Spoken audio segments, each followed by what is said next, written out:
Hello दोस्तों, welcome back to Hindi वार्ता साहित्य चैनल में आपका स्वागत है। तो कल हमने प्रश्न नंबर 120 तक प्रश्नों को डिस्कस कर लिया था। आज हम प्रश्न नंबर 121 से डिस्कस करने वाले हैं। तो चलिए जल्दी से वीडियो को शुरू करते हैं। वृद्ध का भाववाचक होगा, ऑप्शन डी बिल्कुल सही है, वार्धक्य।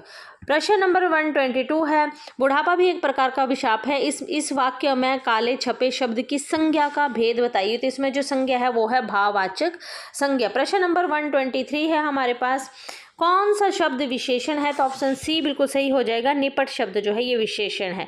124 है, संस्कृति का विशेषण क्या है? तो ऑप्शन डी बिल्कुल सही हो जाएगा, सांस्कृतिक। 25 है, लंबी कुर्सी उठा लाओ रेखांकित शब्द का विशेषण बताइए। देखिए कुर्सी है, पर कुर्सी कैसी है? लंबी है, तो ये क्या है? इसका विशेषण है, विशेषता है इसकी। ये गुणवाचक विशेषण, ऑप्शन डी है जो है वो बिल्कुल सही हो जाएगा। 126 है, आदर शब्द से विशेषण बनेगा, तो ऑप्शन सी आदरणीय। 127 है, किस वाक्य में अच्छा शब्द का प्रयोग विशेषण के रूप में हुआ है? तो ऑप्शन बी बिल्कुल सही हो जाएगा, ये स्थान बहुत अच्छा है। प्रश्न नंबर 128 है हमारे पास कि हल्का लाल फूल तोड़कर लाओ रेखांकित शब्द का विशेषण बताइए। देखिए हल्का लाल फूल, फूल की जो विशेषता है वो पहले ही हमें पता है कि फूल की विशेषता है लाल, पर उसके साथ हल्का जब लग गया तो हमसे हल्का का ही विशेषण पूछा गया है, तो ये है प्रविशेषण। तो ऑप्शन बी जो है वो बिल्कुल सही हो जाएगा। निम्न में से विशेषण चुनिए, तो ऑप्शन सी जो है 129 का सही हो जाएगा, थोड़ा। क्वेश्चन नंबर है 130, प्रत्युत्पन्नमति शब्द में कौन सा उपसर्ग है? तो प्रति जो है ऑप्शन सी बिल्कुल सही हो जाएगा। 131 है, निर्वासित में प्रत्यय कौन सा है? तो निर्वासित में नी प्रत्यय है। लेखक शब्द के अंत में कौन सा प्रत्यय लगा हुआ है? तो लेखक अक शब्द, अक जो है ऑप्शन डी जो है वो बिल्कुल सही हो जाएगा। आगे चलते हैं प्रश्न नंबर 133 की तरफ। प्रतिकूल शब्द में कौन सा उपसर्ग प्रयुक्त हुआ है? प्रतिकूल में जो है आपका वो ऑप्शन ए जो है वो बिल्कुल सही हो जाएगा, प्रति। 134 है कि शब्द में आवा प्रत्यय नहीं है, तो आवा जो है ऑप्शन बी बिल्कुल सही हो जाएगा, लावा में क्या है? आवा प्रत्यय नहीं है। प्रश्न नंबर 135 है, लड़के द्वारा पुस्तक पढ़ी जा रही है में वाच्य कौन सा है? तो लड़के द्वारा पुस्तक पढ़ी जा रही, जब द्वारा शब्द साथ में जुड़ता है तो वो है कर्तृवाच्य, ऑप्शन बी बिल्कुल सही हो जाएगा। 136 है, मजदूर मेहनत करता है किंतु उसके लाभ से वंचित रहता है, किस तरह का वाक्य है? तो देखिए किंतु शब्द है साथ में, है ना, मजदूर मेहनत करता है किंतु उसके लाभ से वंचित रहता है, तो ऑप्शन बी बिल्कुल सही हो जाएगा, संयुक्त वाक्य। 137 है, उससे अब अकेले नहीं रहा जाता है में वाच्य कौन सा है? तो अकेले नहीं रहा जाता है ना, तो वो बता रहा कि भाव हैं उसके ये, है ना, तो ऑप्शन सी बिल्कुल सही हो जाएगा, भाववाच्य। क्वेश्चन नंबर है 138, जब तक वह घर पहुंचा उसके पिता जा चुके थे, वाक्य में कौन सा वाक्य है ये?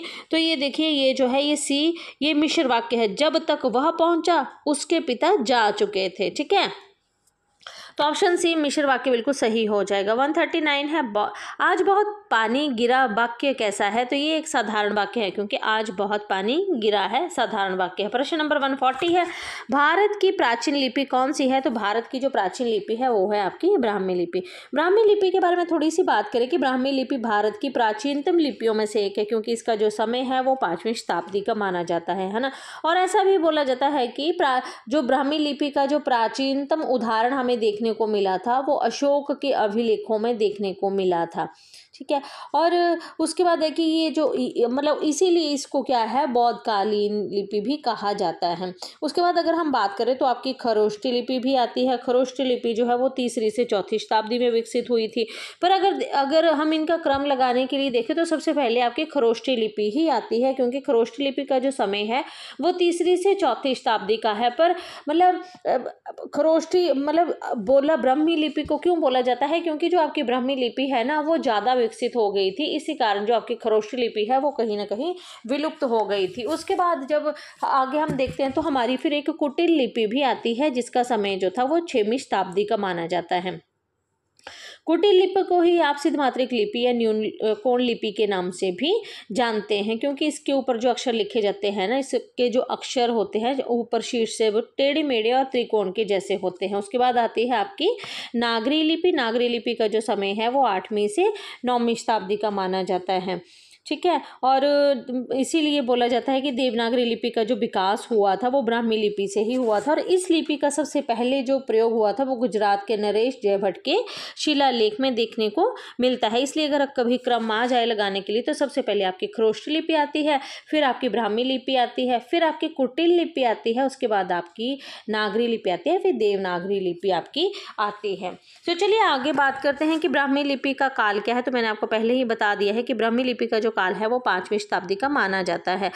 क्वेश्चन नंबर 142 है कि 350 ईस्वी के बाद ब्राह्मी लिपि कितनी शैलियों में बंट गई थी। तो ये 2 शैली में बंट गई थी, 2 भाग हो गए थे इसके। और 2 भाग वो कौन से थे, उत्तरी ब्राह्मी और दक्षिणी ब्राह्मी, है ना, उसमें हो गया था। अब अगर उत्तरी ब्राह्मणी की बात करें, ब्राह्मी की बात करें, तो जो उत्तरी ब्राह्मी थी ये इससे ही नागरी लिपि का विकास भी हुआ है, क्योंकि इसकी जो लिपियां थी जैसे इससे देवनागरी, गुरुमुखी, राजस्थानी, कैंथी आदि लिपियां इसी से ही निकली थी। और दक्षिणी ब्राह्मी की बात करें तो दक्षिणी ब्राह्मी से तेलुगु, कन्नड़ आदि लिपि ग्रंथ जो हैं वो निकले हुए हैं, है ना।